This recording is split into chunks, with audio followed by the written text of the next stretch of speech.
The lights once burned bright for him. In the smoky glow of a Harlem stage, his voice could lift a broken heart and bring silence to a restless crowd. It wasn't the kind of fame that came with flashing cameras. It was quieter, deeper, the kind that lived in the soul. Then came the hit Hey Girl in 1963, and for a fleeting moment, the world finally heard what the faithful had known all along, that Freddie Scott was different. His sound wasn't polished or perfect. It was real, raw emotion wrapped in velvet tone. But Hollywood and the record labels have short memories. When the trends changed, so did their loyalty. And a voice once destined for greatness began to fade from the spotlight. So what really happened to the man behind that unforgettable sound? What became of the singer who gave everything to a world that rarely looked back?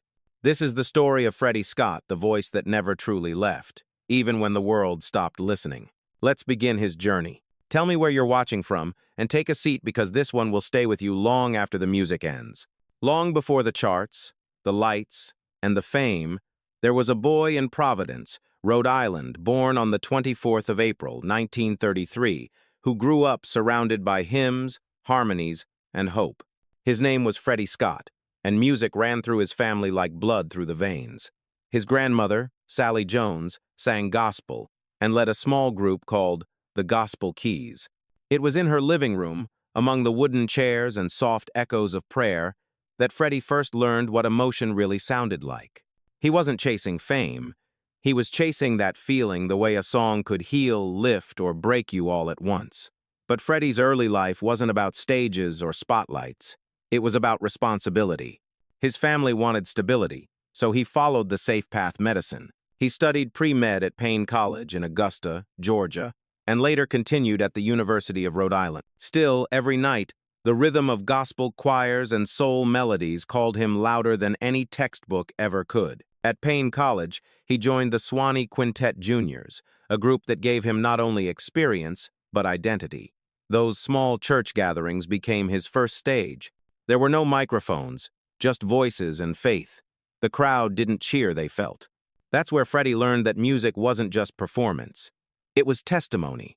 When he eventually left Georgia and returned to New York, he was stepping into a city alive with sound. Harlem was electric, the air thick with jazz, doo-wop, and the early sparks of soul. Every corner had a rhythm. Every street echoed with ambition. For a young black man trying to break through, it was both opportunity and challenge. You had to be good, not just good enough to sing, but good enough to be remembered. In 1956, Freddie found his first real chance at J&S Records, a small but passionate label run by Zelma Zell Sanders. She saw something in his voice, something that could bridge gospel truth and pop appeal. At first, Freddie wrote songs for other artists, but soon he was persuaded to record his own. The result was I Go For You, a tender ballad that carried the weight of his sincerity. It didn't top charts, but it opened doors that led to the legendary Apollo Theater in Harlem, where voices were tested not by critics, but by the crowd's roar. Those early years were full of promise, but also disappointment. After his first taste of success, Freddie's momentum was interrupted by military service. Even there, far from studios and stages, he carried his music with him. When he came back, he recorded small singles for minor labels: Tell Them For Me, Please Call, and A Faded Memory. They never found big audiences, but they proved something more important. Freddie Scott wasn't going away. By 1959, he had signed with the short-lived Enrica label for Come On, Honey. Again, the record didn't sell, but Freddie didn't quit. Instead, he shifted focus. He started writing songs for others, learning the business from the inside. At the famous Brill Building in Manhattan, he joined a circle of writers who were reshaping American pop: Carole King, Jerry Goffin, Neil Sedaka. It was there, among piano chords and cigarette smoke, that Freddie refined his craft. He co-wrote songs, produced sessions, even guided other artists, including Irma Franklin, sister of the legendary Aretha. To survive in that world, you needed more than a voice. You needed patience, persistence, and faith, all of which Freddie had in abundance. Then came 1962, the year that quietly changed everything. While working with Carole King and Jerry Goffin, Freddie was asked to help with a new song, Hey Girl. It was written for another artist, Chuck Jackson. But when Jackson couldn't make the session, Freddie stepped in to record the demo himself. The moment his voice touched the microphone, something happened. The song wasn't just sung, it was lived. Carole King reportedly told him afterward, "Freddie, that's your song now." At the time, Freddie didn't know that Hey Girl would soon become his defining hit. All he knew was that for the first time, his music truly sounded like him, heartfelt, soulful, and unfiltered. Every heartbreak, every prayer, every sleepless night seemed to find its way into that one recording. Before the fame came, Freddie Scott had already lived the story of a man searching for his place, torn between what the world expected and what his heart demanded. And when the spotlight finally found him, it didn't discover a newcomer. It found a survivor. Because behind every great song is a life that earned it. And before Hey Girl, before the applause, Freddie Scott was just a young man standing in a small studio singing his truth into the dark, hoping someone out there was listening. When Hey Girl finally reached the airwaves in 1963, it didn't explode, it unfolded. Slow, tender, and drenched in longing, it climbed the charts like a secret shared between hearts. The record label, Colpix, almost didn't believe what was happening. A song recorded by accident, sung by a man who wasn't even supposed to be there, was suddenly playing on radios across America. For Freddie Scott, that moment was more than a hit, it was vindication. After years of small labels, failed singles, and long nights wondering if the industry would ever hear him, Hey Girl broke through. It rose to number 10 on the Billboard Pop chart and reached the top 10 on the R&B chart as well. But for Freddie, the numbers didn't matter as much as the letters, the words that fans wrote to him. The way they said his voice reminded them of love, loss, and something achingly human. He became known as the $1 Million Baby, a man with a voice too rich for the small stages he used to play. Yet, behind the scenes, the struggle wasn't over. The label that released Hey Girl was on shaky ground, and the very company that helped make him famous was already beginning to crumble. When Colpix collapsed into its parent company, Columbia, Freddie's career was caught in transition. Columbia had big plans, or so they said. They wanted to turn him into a crooner, a romantic balladeer who could rival pop singers of the time. They dressed him in tuxedos, gave him lush orchestras, and steered him away from the raw soul that made Hey Girl unforgettable. His next releases, As Long as I Have You and Everything I Have Is Yours, were beautiful, but they weren't him. The music sounded polished, almost too perfect, missing the ache that once defined his sound. The audience could feel it. The records barely moved. The industry that once praised him now whispered that he might have been a one-hit wonder. But Freddie Scott never believed in that phrase. He knew his gift ran deeper than a single song, so he did what real artists do, he adapted. When Columbia let him go, he didn't fade. He searched for a place that would let him sing like himself again. In 1965, he found it in a new label called Shout Records, run by the legendary producer and songwriter Bert Burns. Burns understood Freddie. He didn't want to polish him, he wanted to unleash him. Together, they began working on songs that carried grit, sweat, and truth. Freddie once said that the studio sessions with Burns felt like church. There were no masks, no fancy arrangements, just feeling. They were building towards something that would soon prove Freddie Scott wasn't just a singer from the past, but a soul voice for the ages. He didn't know it yet, but the next song they would record would define his career forever. And it would take over 100 takes to get it right. The studio was quiet that night, too quiet. Freddie Scott stood behind the microphone, his eyes closed, headphones slightly tilted, breathing through the first few lines of a new song. "Are you lonely for me, baby?" The words trembled with exhaustion and truth, as if he wasn't just singing to someone, he was pleading. It took more than 100 takes to capture the version that Freddie felt in his bones. The musicians were tired. The engineers had lost count. But Freddie kept singing. He wanted the ache to sound right, the kind of ache that couldn't be faked.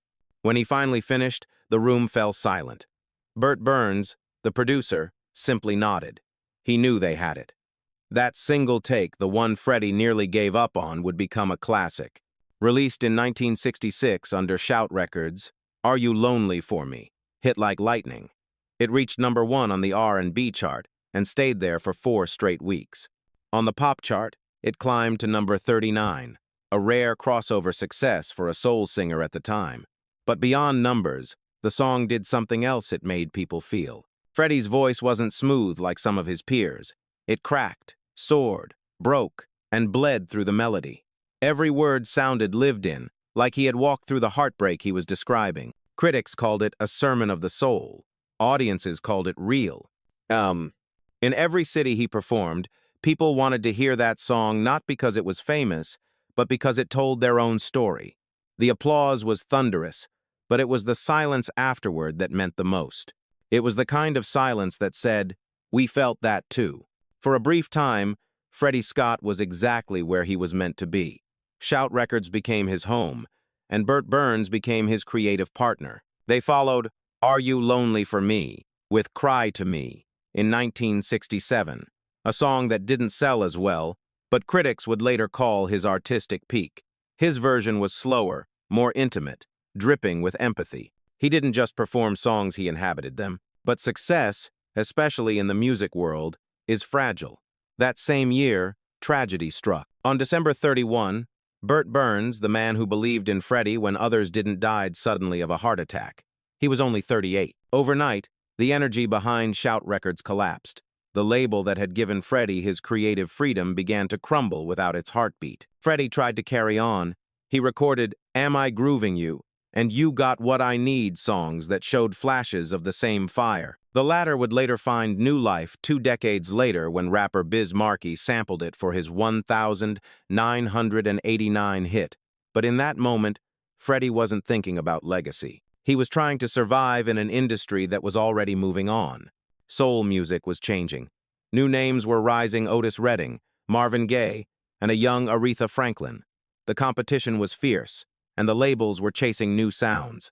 Freddie's style, deep, emotional, old school, was no longer what executives wanted. Still, he never chased trends. He kept performing, kept recording, even when the radio stopped playing his songs, because for Freddie Scott, music was never about fame. It was about truth. As he once said in an interview, "I didn't sing to make a hit. I sang because I had something to say." By the end of the decade, Freddie's voice had become one of the most powerful and overlooked sounds in American soul. He had lived the full spectrum: the breakthrough, the applause, the heartbreak, and the silence.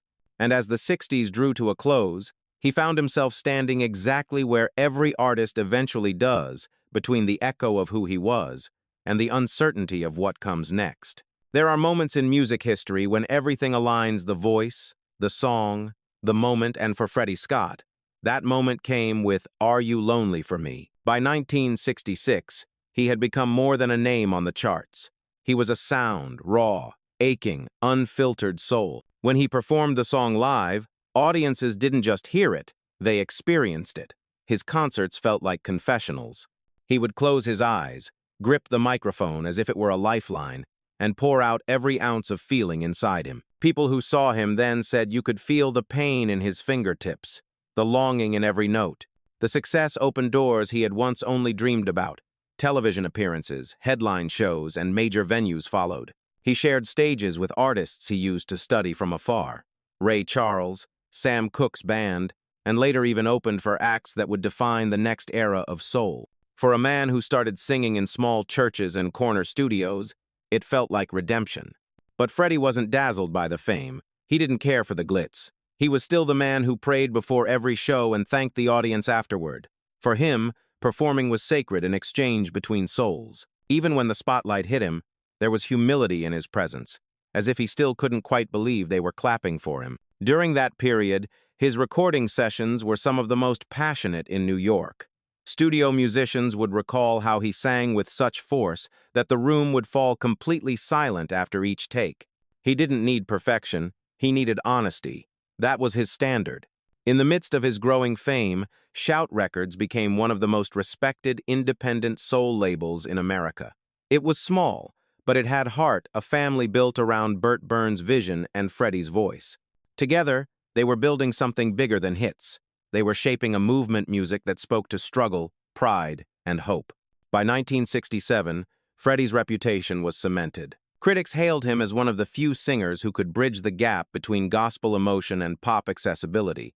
Songs like Cry to Me showcased his mastery, the ability to turn a lyric into a sermon. Even when the single didn't chart high, people who heard it never forgot it.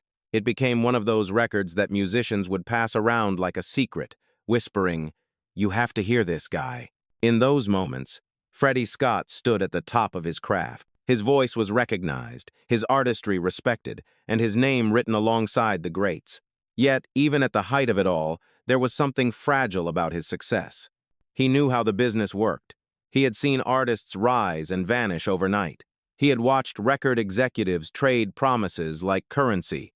And deep down, he understood that every note he sang might be his last chance to be heard. Still, he gave it everything. Every performance, every studio session, every late-night rehearsal he sang as if he had something to prove to time itself.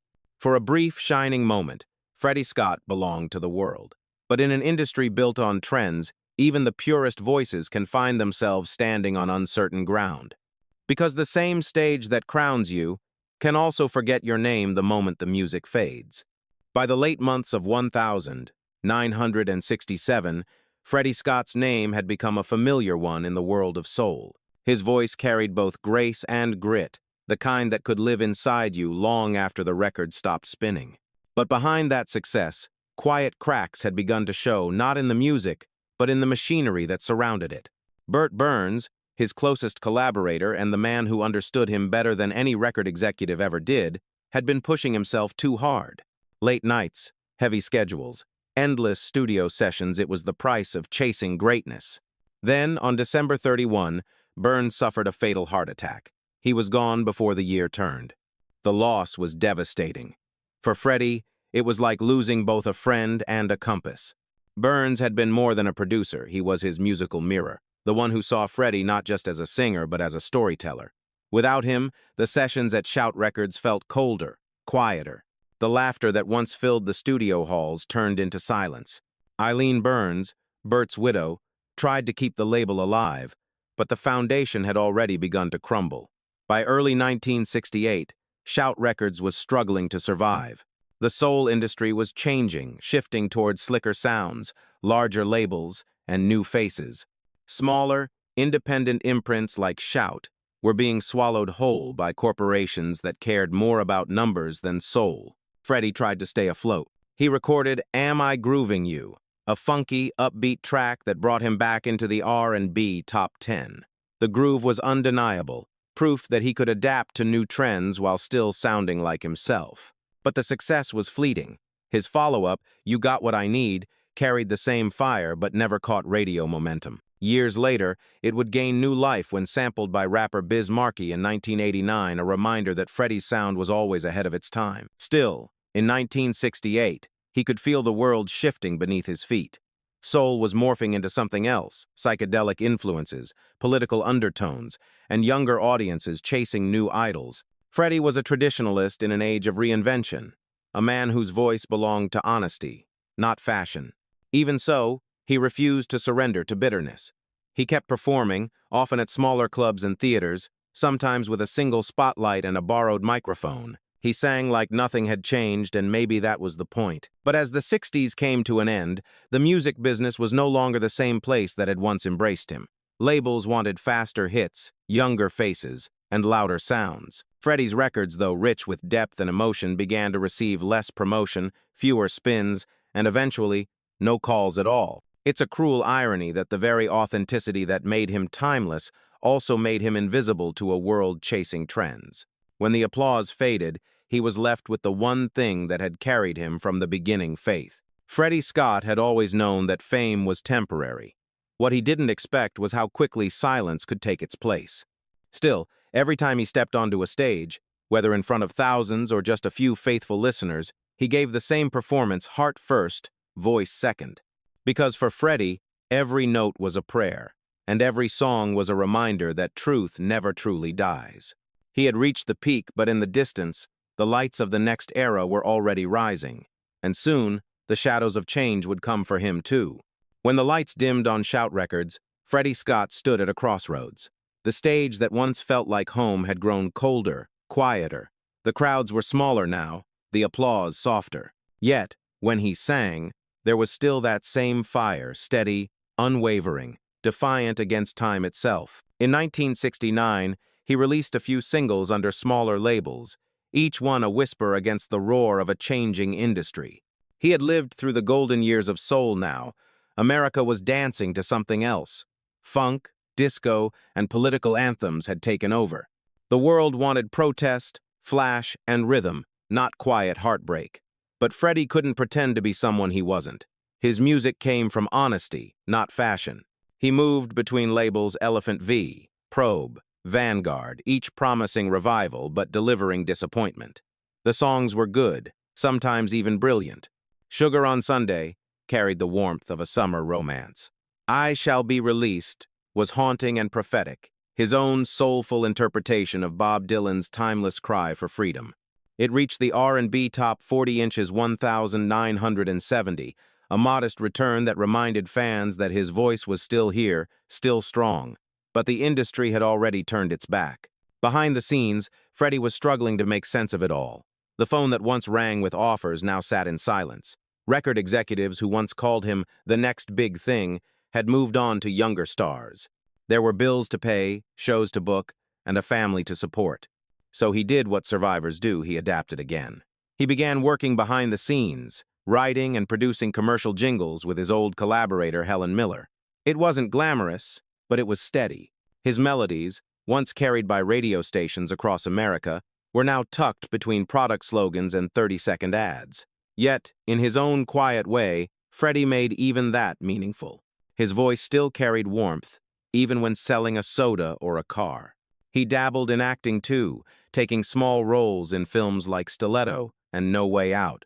On screen, he was calm, reflective, composed just like in his songs. People who worked with him described him as soft-spoken but soulful, the kind of man who never lost his sense of grace, even when life turned unkind. The 70s rolled on, and with every passing year, Freddie faded a little further from public view. He still performed when he could, small clubs, community theaters, church halls, places that cared more about feeling than fame. There was no press coverage, no national tours, but for the people who came to see him, it didn't matter. They weren't there for nostalgia. They were there for the truth in his voice. By the early 1980s, the silence had become deafening. He no longer had a label. Radio stations no longer played his music. For nearly a decade, Freddie Scott disappeared from the spotlight entirely. In an interview years later, one of his former bandmates said, "He didn't quit, he just went quiet." In that quiet, there was both peace and pain. Freddie had always been more than his fame. He was a husband, a father, a believer. He spent those years focusing on what mattered most, his family, his faith, and his craft. Music never left him. It simply changed shape. Then, in a twist of fate, a new generation stumbled upon his sound. In 1989, rapper Biz Markie sampled "You Got What I Need" for his hit, "Just a Friend." Suddenly, Freddie Scott's voice was back on the airwaves, not leading the song, but haunting it from the background. Millions who had never heard his name now sang his melody. It was bittersweet recognition, the kind that honors the art but forgets the artist. When asked about it later, Freddie was gracious. He said he was happy that the song had found a new life, that maybe it meant something to someone again. That was always his measure of success: connection, not applause. But the truth was, he never got the respect he deserved. Not from the industry, not from the history books. For an artist who shaped part of the soul era, his name rarely appeared in retrospectives or awards ceremonies. Yet, those who truly knew the music, the DJs, the collectors, the singers who came after all, carried his influence quietly, like a secret they refused to forget. By the end of the 1980 decade, Freddie had become a symbol of something rare: integrity. He never compromised his sound, never chased fame, never stopped believing that music could still mean something. He lived in that belief, even when the spotlight no longer returned his gaze. When the cameras stopped rolling, he once said, the song didn't stop, it just found another way to play. Freddie Scott's decline wasn't a fall, it was a fade, a slow retreat from a world that no longer heard him. But in that retreat, he found peace. He had sung his truth, left his mark, and given the world pieces of his heart, one verse, one note, one memory at a time. He may have lost the charts, but he never lost himself. When people talk about the great soul singers, The same names are always mentioned: Sam Cooke, Otis Redding, Marvin Gaye. But somewhere in that same lineage, often left unspoken, lives the voice of Freddie Scott. He wasn't just part of the story. He was the story, the bridge between gospel devotion and modern soul expression. Even after his chart success faded, Freddie's music never really disappeared. It lived in jukeboxes, record crates, and in the quiet memories of those who had grown up with his songs. DJs across the country would still slip "Are You Lonely for Me" into late-night radio sets, calling it one of those songs that make the room stop moving. It wasn't nostalgia, it was recognition. His influence stretched further than the numbers ever suggested. Artists who came after him, singers like Donny Hathaway, Al Green, and later, even Luther Vandross, borrowed from the same emotional honesty Freddie embodied. His phrasing, that mixture of gospel control and soul vulnerability, became a standard for what true feeling in music should sound like. In many ways, Freddie Scott represented the quiet strength of an era that was learning to speak through music. His songs weren't political, but they carried the weight of lived experience, the struggle, the dignity, the resilience that defined Black America during the Civil Rights Movement. "Are You Lonely for Me" wasn't just a love song, it was a cry that every person who had ever felt unseen could relate to. By the time the 1990 decade arrived, his catalog began to find new life among collectors and European soul enthusiasts. In London, Paris, and Tokyo, rare vinyl pressings of his singles were traded like treasure. Young listeners, decades removed from his time, were discovering that his voice carried something timeless: pain, purity, and peace all at once. In those circles, Freddie Scott was no longer forgotten. He was revered. Back in America, musicians began revisiting his songs in small tributes and documentaries. His live recordings, once scattered across bootleg tapes, started surfacing on reissues. Fans began to notice how consistent he had been, no matter the decade, no matter the audience. Freddie always sounded like himself. There's a story told by a radio host in Chicago who played "Hey Girl" late one night in the 1990 decade. After it aired, the station received dozens of calls, not from older fans, but from younger listeners asking, "Who is that?" That was Freddie's quiet miracle. Even in absence, he could still reach people. His music didn't age, it waited. His 2001 album Brand New Man marked his first release in nearly 25 years. But when he sang, it was as if no time had passed. The grit was still there. The tenderness was still there. The soul, that unteachable, unshakable soul, was stronger than ever. It wasn't a comeback. It was a continuation, proof that you can't silence what was born true. Freddie Scott may have never filled stadiums or topped charts again, but his gift outlasted those who did. His music became what all real art becomes: eternal, because it's honest. When Freddie Scott passed away on the 4th of June 2007, the news barely made the headlines. There were no tribute specials, no grand ceremonies, no primetime mentions. But among those who understood what he meant to soul music, the loss was deeply felt, quiet but profound. In small radio stations across the country, DJs played "Hey Girl" and "Are You Lonely for Me" that week, letting the songs speak the eulogy that words could not. They didn't need to explain why. The ache in his voice said it all. Writers and critics who had once overlooked him began to revisit his legacy. Music historians pointed out that Freddie Scott's career was a reflection of an era, a man who stood at the intersection of gospel tradition and modern soul, carrying both faith and feeling in every line he sang. Rolling Stone described his voice as the sound of sincerity. The Guardian called him one of soul's most human storytellers. But the most meaningful tributes didn't come from critics. They came from people, ordinary listeners who had carried his songs with them for decades. Some wrote letters to radio stations, recalling how "Hey Girl" played at their wedding, or how "Are You Lonely for Me" got them through a lonely night. Others posted online messages simply saying, "He never got what he deserved, but I'll never forget his voice." In that quiet chorus of remembrance, Freddie's spirit found something he had always sung about: connection. His music had outlived the charts, the trends, and the noise. It had settled into the hearts of those who truly listened. Outside America, his name began to appear more often in retrospectives on Classic Soul. British and Japanese reissue labels released collections of his greatest works, each one selling out among collectors. European magazines covering vintage R&B called him the overlooked poet of soul. In Tokyo, a jazz club owner was known to close his sets with, "Are you lonely for me?" saying, "It's the kind of song that reminds you what love costs." Freddie's story became a quiet symbol of endurance, a reminder that greatness isn't always measured by fame, but by truth.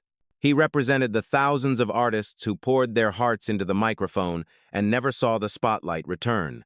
Yet, through the passing decades, his voice kept finding its way back, sampled in hip-hop, replayed on old vinyl, rediscovered by those searching for something real in a world full of noise. And that's the beauty of it. Freddie Scott never chased immortality, but he found it anyway. His songs still play in the background of cafes, in vinyl bars, on late-night radio stations that refuse to let the good stuff die. Maybe that's how legends live, not through statues or awards, but through the quiet persistence of being remembered by those who care. Freddie Scott may not have changed the world in headlines, but he changed it in hearts. And for an artist like him, that was enough. The stage is empty now. The microphone stands where it always did, a silent witness to a voice that once carried the weight of every joy and sorrow it touched. Somewhere, in the soft crackle of an old vinyl record, Freddie Scott still sings not for fame, not for history, but for the love of music itself. He began with nothing but faith and a borrowed melody. He walked through the highs of applause and the quiet of being forgotten. Yet, he never changed. He never lost that sincerity that made every note sound like truth. That's what makes Freddie's story so rare. In a world that forgets too quickly, he never stopped giving. They called him underrated, and maybe he was. But what if being underrated simply means being too real for an industry built on illusion? What if his true reward wasn't fame but freedom? The freedom to sing exactly what he felt, even when the world stopped listening. When you hear "Hey Girl" or "Are You Lonely for Me," you can still feel him there, the man behind the microphone, eyes closed, heart open. His voice is the echo of every artist who gave everything and asked for nothing in return. And maybe that's why we remember him now. Not because the charts told us to, but because the truth in his sound refuses to fade. Freddie Scott was proof that even the softest voice can leave the deepest mark. He once said, "Music doesn't need a stage. It just needs someone to feel it." Maybe that's the lesson he left behind, that real art never dies. It just waits to be rediscovered by someone who still believes. So tonight, as the music fades and the credits roll, take a moment. Think about the artists who gave their light to a world that forgot to look back. Think about Freddie Scott, the voice that sang with grace, grit, and God in every note. Do you think the world ever gave him the respect he truly deserved? If this story moved you, leave a message for him in the comments. Tell us where you first heard his music. And if you believe some stories deserve to be remembered, subscribe to our channel and help us keep the light of forgotten legends alive. Because some stars never fade. They just shine where fewer eyes can see.